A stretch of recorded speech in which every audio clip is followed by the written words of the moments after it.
la futile recherche du résultat. Ils étaient venus de diverses parties du monde et ils avaient discuté des problèmes qui se présentent à la plupart d'entre nous. Il est bon de parler et de discuter des choses, mais les mots, les arguments intelligents et les grandes connaissances ne suffisent pas pour délivrer des problèmes douloureux.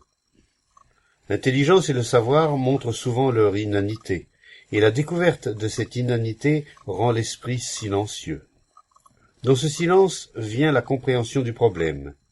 Mais rechercher ce silence crée un nouveau problème, un nouveau conflit.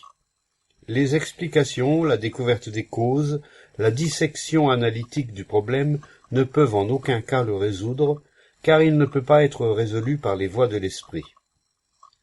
L'esprit ne peut qu'engendrer de nouveaux problèmes. Il peut s'écarter du problème grâce aux explications, aux idéaux, aux intentions. Mais quoi qu'il fasse, l'esprit ne peut se délivrer du problème. L'esprit est précisément le terrain dans lequel les problèmes, les conflits poussent et se multiplient. La pensée ne peut pas se mettre en état de silence. Elle peut revêtir un manteau de silence, mais ce n'est que de la dissimulation et une attitude qu'elle prend. La pensée peut se tuer par une action disciplinée en vue d'un but déterminé. Mais la mort n'est pas le silence. La mort est plus bruyante que la vie. Les mouvements de l'esprit sont des obstacles au silence. Par la fenêtre ouverte entrait un flot de bruits les plus divers. Les querelles dans le village, une locomotive lâchant des jets de vapeur, les cris et les rires des enfants, le grondement d'un camion, le bourdonnement des abeilles, l'appel strident des corneilles. Et au milieu de tout ce bruit, un silence s'insinuait dans la pièce, comme en cachette, à l'improviste. À travers les mots et les discussions, les malentendus et les joutes oratoires, ce silence déployait ses ailes. La qualité de ce silence n'est pas la cessation du bruit, du bavardage et des mots. Pour embrasser ce silence, l'esprit doit perdre sa faculté d'expansion.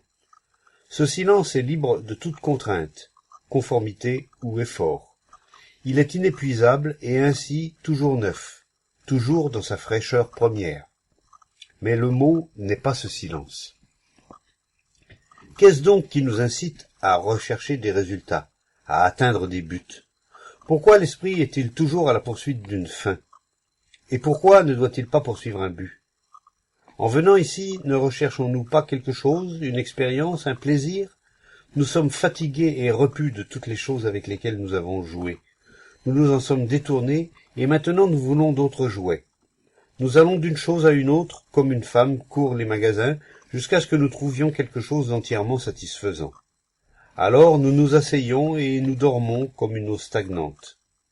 Nous sommes toujours en quête de quelque chose, et après avoir goûté 1000 choses qui nous ont presque toutes laissés insatisfaits, nous voulons maintenant la chose ultime, Dieu, la vérité, ou tout ce que vous voudrez.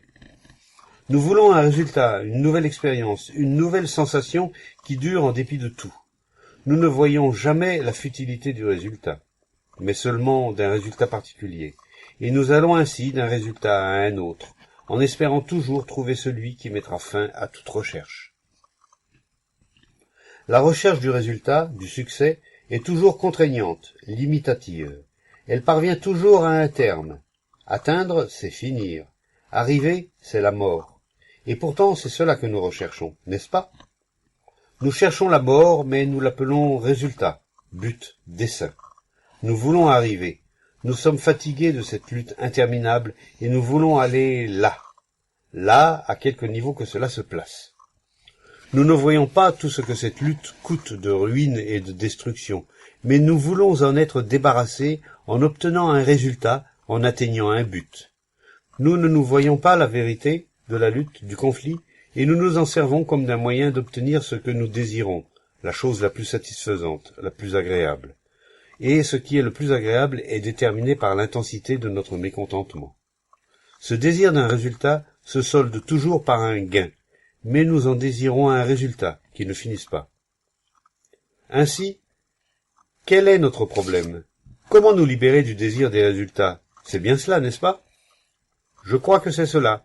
Le désir d'être libre est aussi le désir d'obtenir un résultat. Nous n'en sortirons pas si nous poursuivons dans cette voie. Est-ce parce que nous ne pouvons pas voir la futilité du résultat, quel que soit le niveau où nous le placions? Est-ce là notre problème? Voyons clairement notre problème et peut-être alors serons-nous capables de le comprendre. S'agit-il de voir la futilité d'un résultat et ainsi de rejeter tout désir d'obtenir un résultat? Si nous voyons l'inutilité d'une évasion, toutes les évasions alors sont vaines. Est-ce là notre problème? Ce n'est certainement pas cela, n'est-ce pas? Peut-être pouvons-nous l'aborder d'une autre manière. L'expérience n'est-elle pas aussi un résultat? L'expérience est le souvenir d'une perception directe, n'est-ce pas? Lorsque cesse la perception directe, il y a l'expérience, le résultat. Lorsque nous percevons directement, spontanément, il n'y a pas d'expérience. L'expérience n'est que le souvenir d'avoir éprouvé quelque chose.